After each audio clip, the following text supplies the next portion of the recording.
according to what we've seen and we've been able to collate, and also what has been collected by three Iranian human rights groups who have a record of getting numbers like this fairly accurate.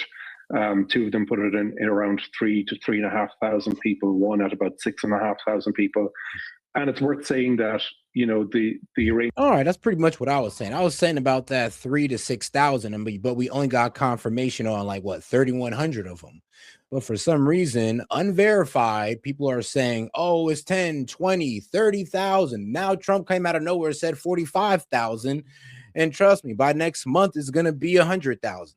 So yeah, so they keep on inflating the number to sell you guys this war of, oh my God, this evil regime, they killed 40,000 of their own people, when we have no proof at all that they did that. 3,000, yes, that's bad enough. But for some reason, with them trying to sell you on 20, 30x that, it kind of lets you know what they're trying to do. Oh, guys, make sure to like the video, guys. Appreciate the support, but let's make sure we are liking that video. Authorities themselves admit that about 3,100 people were killed, and they usually lowball those numbers. But what we could see in the footage is extensive use of live fire being used on protesters. We documented it in 19 cities in Iran and 6 suburbs of Tehran. And we saw people being shot in the head, legs, bodies, torsos being carried away. It was widespread. And we also have reported, my colleague Farnaz Pazahai reported along with us, that the order came from the top to quash the protests, and the order was given to security forces to use lethal force. And Christian, again, before I come to Scott on this, you work in the New York Times visual investigations team. There's so much misinformation, AI fakes and so on, swirling around now about almost everything. How hard is it for you to do your job and actually get to the truth? Because, I had a very interesting chat with Scott a couple of weeks ago about this. And, and from what Malachi's just said, there's no clear evidence that tens of thousands were killed. I don't know whether they were or not. Scott's very much of the view that it's at the lower end of the toll, and that if it was at that kind of level, we'd know about it. But would we know about it? Is there a way to verify it or not? I mean, that's a great question, Piers. And I think, even, just to start, even when we say the lower end, if we take, let's say, what the Iranian authorities said, which is over 3,000, that's still a lot of people, for anti-government protests. So even that, I think, is a lot. But it has been really hard. Just to give you an example, we would see these scattered videos coming out, but it could be a video that maybe a doctor filmed in a hospital, and you see maybe a couple of body bags laying around. And it takes some time. We can use high-resolution satellite imagery to verify, oh, this is a recent video filmed in this hospital in Tehran. We can count the body bags, but it tells us very little what is, who are the people inside the body bags? How did they die? And I think that's why, just to add to what Malachi is saying, it's very hard for us to verify these numbers. And I think, even if you're referencing AI and AI-generated videos, even in countries like the United States or the United Kingdom, where we can go on the ground, we can knock on people's doors, but there's still a lot of mis and disinformation out there. And when you have a very restrictive authoritarian regime like in Iran or the Iranian authorities, and there's almost no information coming out. It's just very, very hard. At the same time, even these, if we deem them to be low, I think 3,000 is still a lot, and those numbers are probably way higher. Yeah. So Scott, let me come. Honestly, that's what kills me about having this debate with people, is because it's just because I'm telling you that it's not 40,000 doesn't mean that I'm saying 3,000 is acceptable. No, I'm just telling you that no, they're lying about it. They don't have no verification that Iran's killed 40,000 of their own people, none at all. But we do have verification that of 3,100, which is absolutely terrible. But me saying that, oh, it's not 40,000 isn't me also saying that, but oh yeah, guys, 31, it's just 3,100. No, not at all. Back to you. What's one of the more notable aspects of this war now in 3 months in? Okay, we got about 6 of y'all in here, man. Do me a favor and like the video, guys. Make sure to smash that like button. That's how we get more people on the conversation. It's taken a lot longer than people were led to believe it would take, which wasn't surprising to me, and I don't think to you. But once you get into a war like this, they talk a lot in the military of the fog of war. This incident was obviously horrific, both the protest killings in January and then the killing of this school and so on. How much can we, how confident are you, for example, when you assess these things? You go into great detail and you speak to lots of people, but how confident can you be that the information you get is correct? Well, it depends. I mean, I try to read the Post, the Times, and the Journal every day with a severe amount of skepticism, but that is who the government talks to. So they're indispensable. I mean, the New York Times will give themselves Pulitzer Prizes over completely fake reporting about George Papadopoulos and 100,000 other things they've gotten wrong over the years. But at the same time, if the DIA or, one of these reports on this story has it that someone at the Pentagon or maybe the National Security Council told them that, yeah, the DIA gave us outdated information, well, then you can take that as essentially sounds like a confession against interests of reality, right? It's not a leak where they're like trying to sabotage Trump with that. They're saying, okay, yes, this was us, but don't put my name on it because I don't want that. But that sounds to me like a credible explanation that, and we might find out that no, the Israelis gave them this bad data or whatever, but I have no reason to believe that. No, that hasn't been demonstrated by anyone that there was any reason to think that this was deliberate. Again, in that the New York Times, I'm sorry, which of these gentlemen did the video there, where they show the bird's eye view of the place after virtually every one of the buildings has been hit, and they all have exactly similar damage. They were all hit with the exact same type of munitions, clearly within a short period of time there. So I don't think there's really any question that they did it. Is it morally justified? Is it morally justified, Scott, in any way? No. Well, let me ask you a specific question about that. Is it morally justified? I had a big argument with Tucker Carlson about Hiroshima and Nagasaki, for example. And obviously after World War II, Geneva Convention came in, rules were changed and so on. But is it morally justified to target an organization you believe to be a terror group, like the Israelis and Americans view the IRGC for their propping up of all these terror groups through the Middle East? If you're targeting them, but you make a mistake, is the targeting the actual attack morally justified in any way to you? Well, look, I mean, this is a completely unconstitutional, illegal, aggressive war. We had no right to start against a country that we're in the middle of negotiations with on behalf of a third nation and based on a lie. This is completely treacherous. Pearl Harbor. Yeah, the lie is that Iran was one going towards a nuclear weapon. The other lie was that, oh, well, if Israel hits Iran, then they're going to attack all of our bases as well. No, that's just a lie. Israel told us to drag us in. I mean, trust me, there's a lot of lies told in this war, especially about the progress that Epic Fury provided us, which was barely any. Style attack, sneak attack, which was the day of infamy when somebody did it to us. And then we did it to them and killed their FDR and killed schools full of kids at the same time too. And I want to address the January protests too, but at least I want to ask this question of the New York Times reporters to save for a minute. If they can tell us about what's the story about the volleyball game that they also bombed at the same time with an experimental new missile, and they killed 21 girls there, relatively nearby. Was that just a targeting mistake too? The DIA just gave them a bad map? I can see, Christian, you're nodding there, so you know about this. What would you say?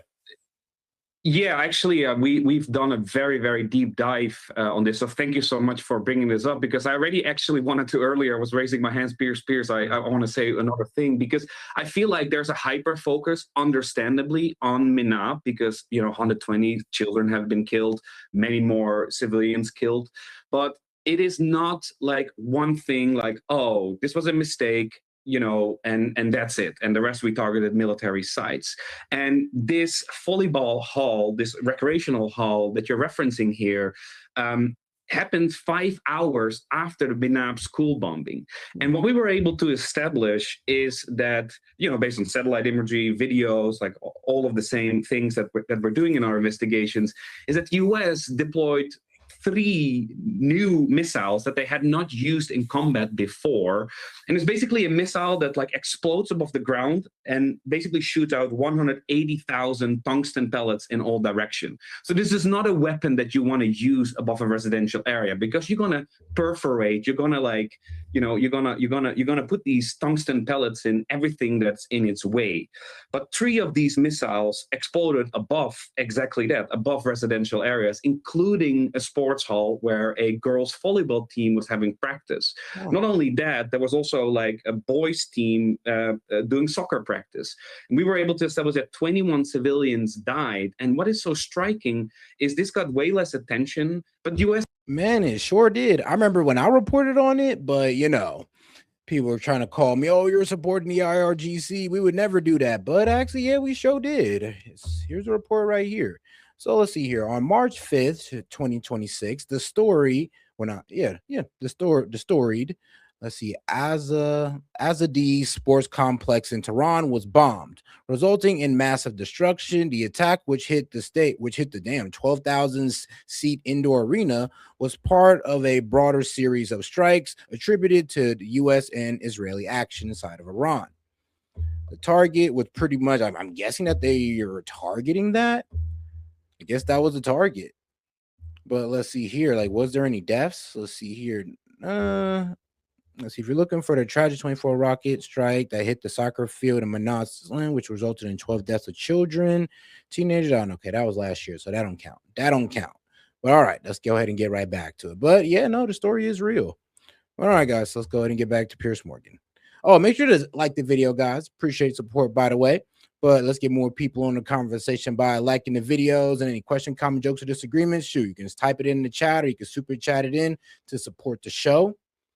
And in my honest opinion, guys, like I said, this is the reason why I was always in disagreement with the war, because so much BS happens in the fog of war. And I knew everybody was going to be in disagreement about it. I knew people were going to be in denial, but these tragedies happen all the time. And we don't want them to happen because it's just not a good thing to look at. It kind of is a stain on our military. And I'm be real with you. Nobody wants that type of shame. Let's be real. But all right. Denied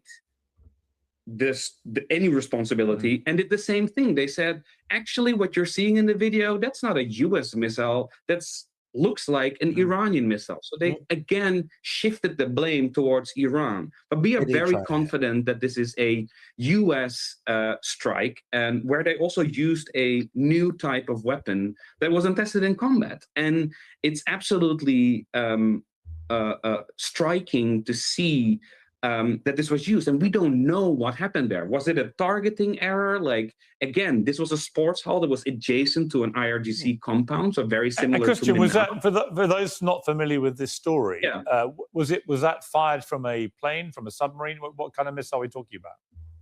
So this is called the Precision Strike Missile, or PRISM for short. And actually, it's a land-launched missile. Right. So we believe, like we did a trajectory analysis, and we believe it's probably from the direction of Kuwait or Iraq, where we know these vehicles that can launch 2 of these missiles per vehicle, basically per pod, were indeed stationed in Kuwait and Iraq at the opening day of the war. So they're launched most likely from Kuwait or Iraq, possibly also Bahrain or UAE. Okay.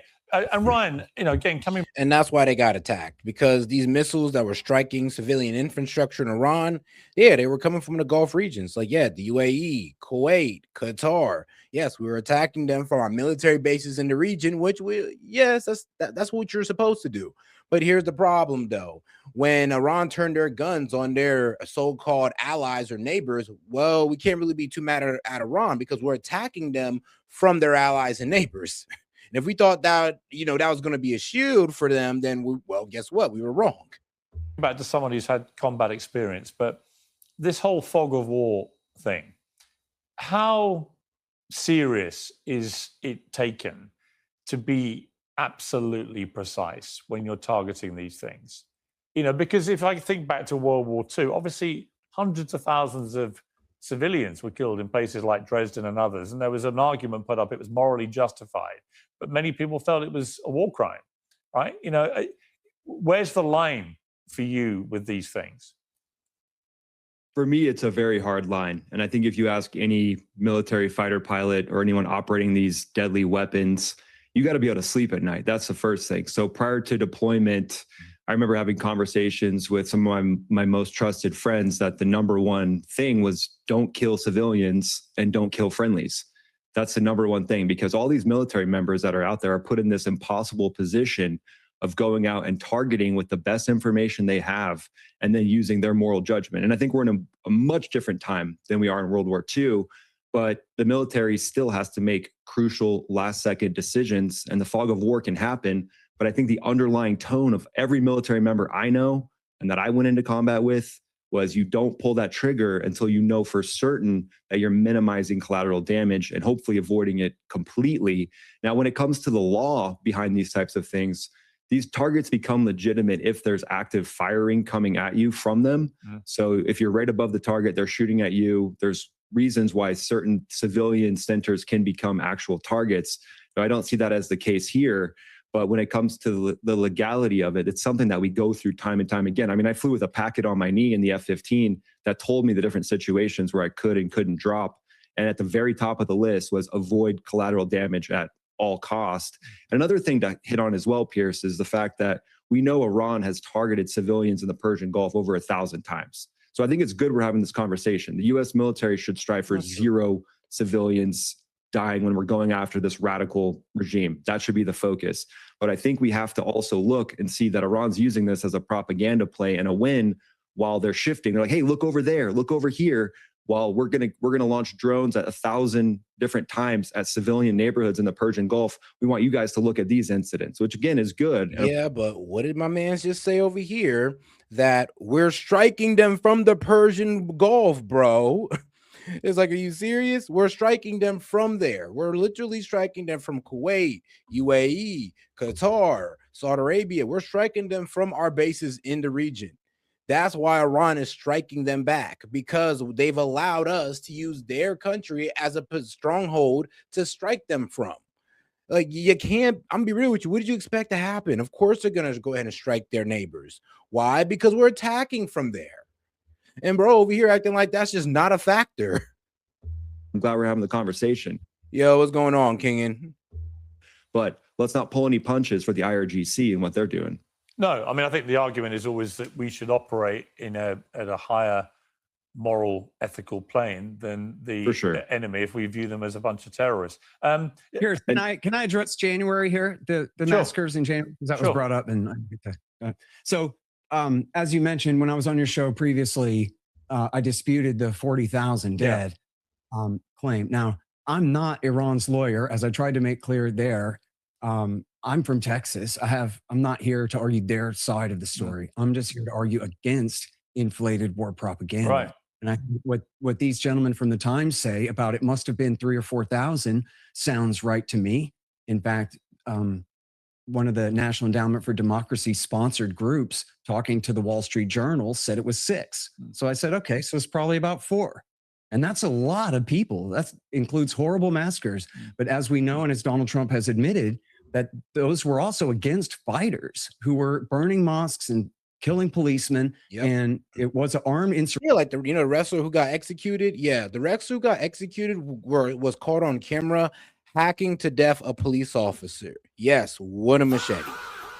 So that's the reason he got executed. And yeah, there's people who was getting executed for less violent crimes.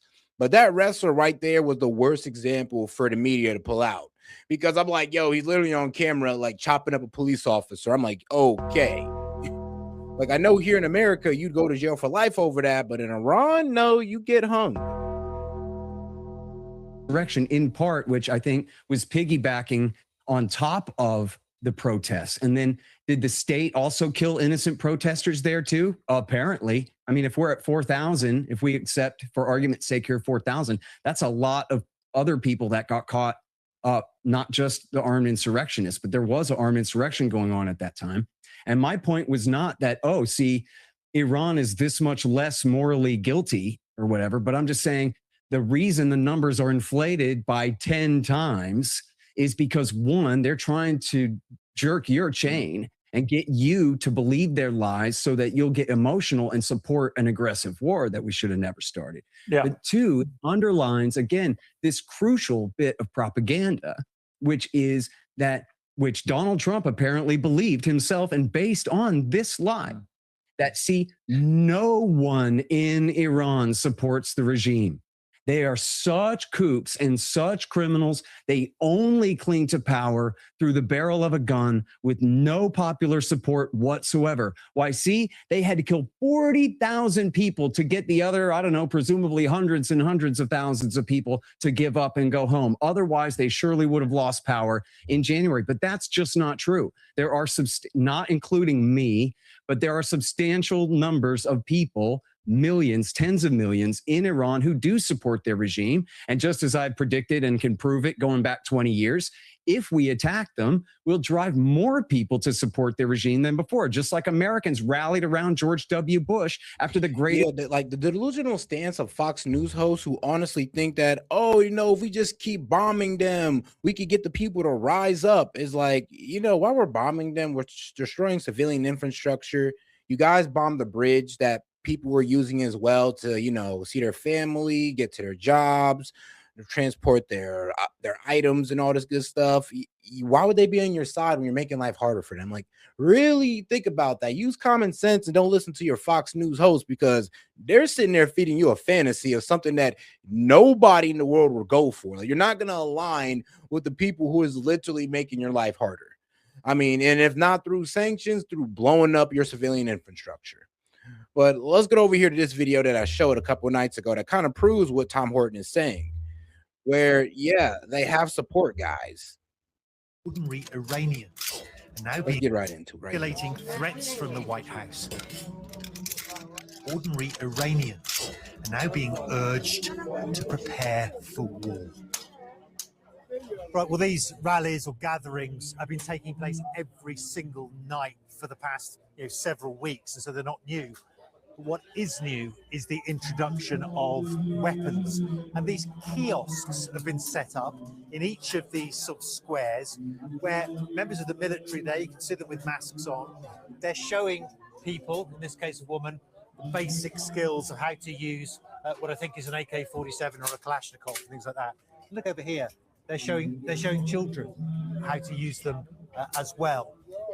It's all part of a sort of state-sponsored call to arms in case the war begins again.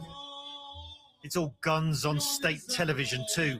It's crazy. Iranian channels broadcasting their hosts brandishing assault rifles.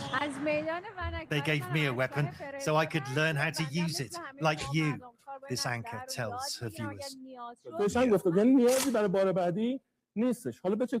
After his on-air training, this presenter fires off a round into the studio ceiling. But not all Iranians are... Yeah, do you see the problem here? Just around the corner from the rally, hints at the diversity of views about their country's plight. Well, it's the video's refusing to pause. In this part of town, people are... All right. But yeah, you kind of get my point right now. Like, it's pretty delusional to really think that, oh, nobody's on the side of the regime. I mean, guys, you got women out there cleaning AK-47s ready for war, and they're not even part of the IRGC. So if we was to put boots on the ground, we're not just fighting the IRGC or the Iranian military. We're fighting the people as well.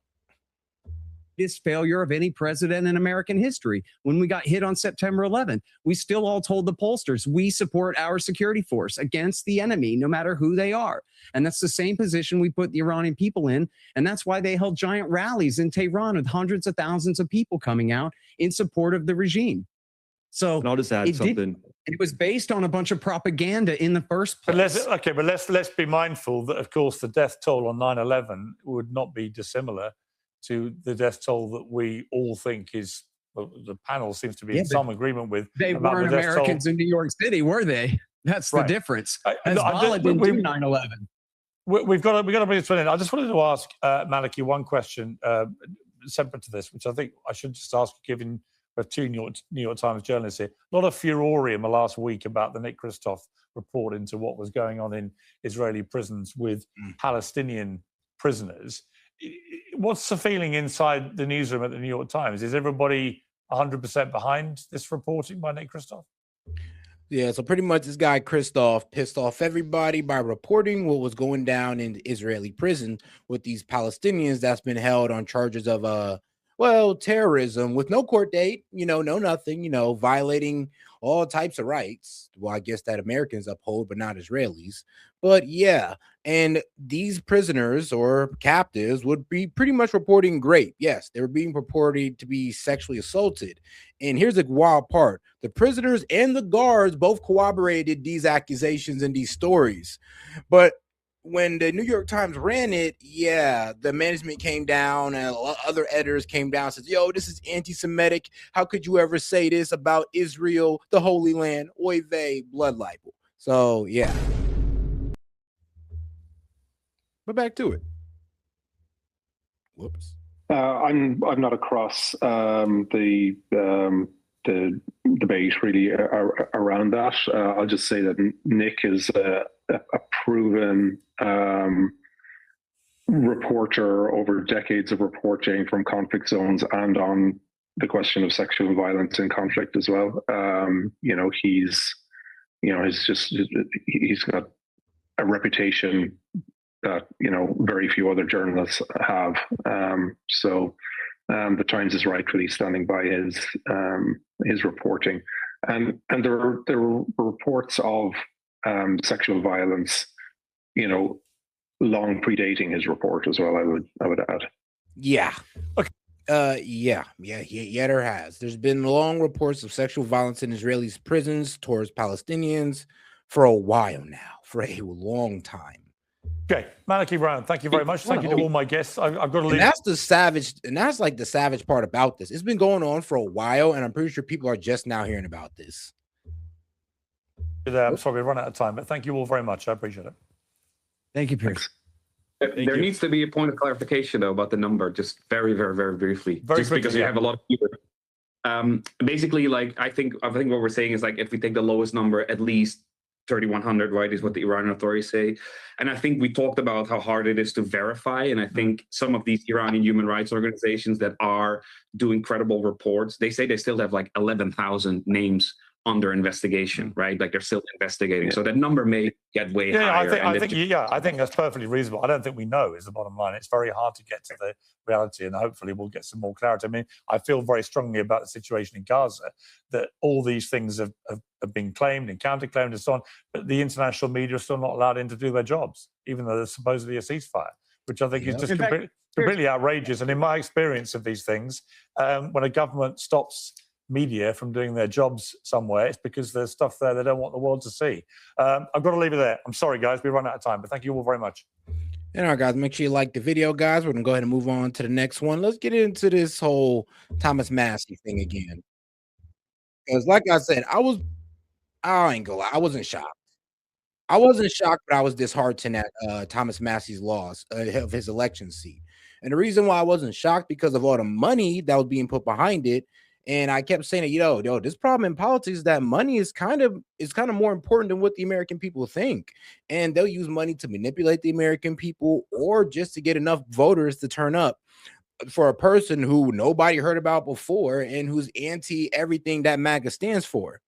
So that's what was so disheartening about it. It's just that, okay, well, I was hoping that MAGA wasn't going to be sellout for the donors, but I guess they are. But it wasn't surprising because when you put $38 million in a primary, the most ever spent in a primary, well, you're going to get the results you want. And that's just the sad reality. And it shouldn't be like that.